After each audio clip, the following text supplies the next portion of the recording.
BJP जो इस मुल्क का आईन है, कॉन्स्टिट्यूशन है, संविधान है, उसको नहीं मानती है। उसको दरकिनार करके बीजेपी अपने एजेंडे से पूरे मुल्क को चला रही है। तो इस मैं बीजेपी उनके साथ क्या बहस करूं जिन्होंने पूरे मुल्क में जो कॉन्स्टिट्यूशन है उसको ख़त्म करके बीजेपी के कम्युनल एजेंडे पे पूरे मुल्क को चला रही है।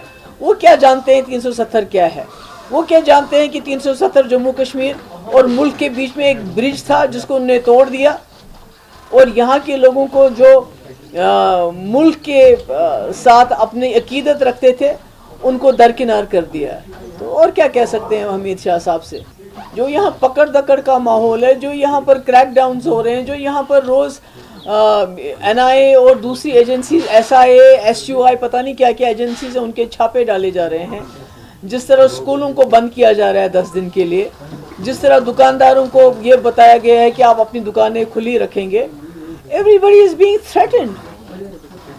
तो ऐसे में आप G20 में जम्मू कश्मीर को एक ट्रॉफी की तरह पेश करना चाहते हो। देखो जी, जम्मू कश्मीर में सब कुछ ठीक ठाक है और आप भी लोग जानते हैं, मैं भी जानती हूँ कि जम्मू कश्मीर में क्या ठीक है। देखिए, बदकिस्मती से बीजेपी जमात ही नहीं बल्कि बीजेपी की सरकार ऐसी फिल्मों को प्रमोट करती है जो सोसाइटी में नफरत फैलाते हैं, जिसका हमने नतीजा परसों जम्मू मेडिकल कॉलेज में देखा, जहां लड़के लहू लुहान कर दिए गए, खून से वो लथपथ थे, ज़ख्मी हो गए। और मसला यही था कि जो केरला स्टोरी की फिल्म की बात उसके ऊपर बहस हुई थी। तो ये जमात ही नफरत फैला रही है, जमात ही चाहती है लोगों को लड़ाना। और इसके बारे में पहले कश्मीर फाइल्स और अब ये केरला लव स्टोरी जो भी कुछ है, तो ये तो मुझे लगता है कि जो कर्नाटका के लोगों ने इसमें अक्लमंदी दिखाई, तो पूरे मुल्क को इसमें अक्लमंदी दिखाने की ज़रूरत है। मैम, पॉलिटिकल पार्टीज अब आहिस्ता आहिस्ता सुप्रीम कोर्ट का दरवाज़ा खटखटा रही है कि यहाँ पे इलेक्शन कमीशन ऑफ इंडिया क्यों चुनाव नहीं कर रहा है।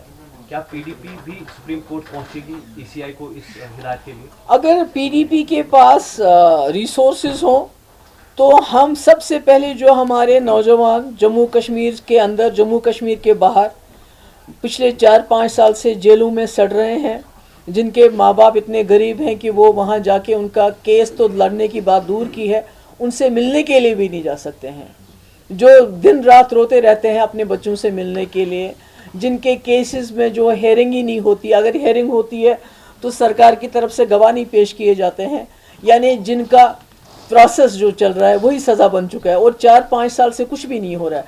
तो अगर हमारे पास वसाइल हो तो हम सुप्रीम कोर्ट में जाके उनका केस लड़ेंगे।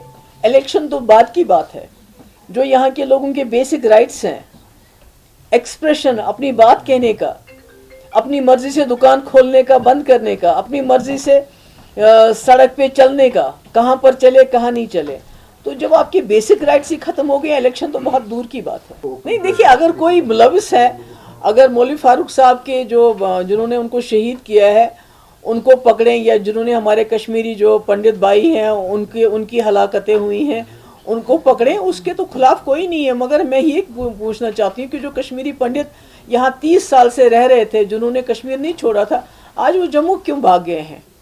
ये कौन से हालात हैं? अगर उमर फारूक साहब जिनके वालिद को शहीद किया गया है तो वो हाउस अरेस्ट में है, उनके पीछे एजेंसीज क्यों लगी हुई हैं?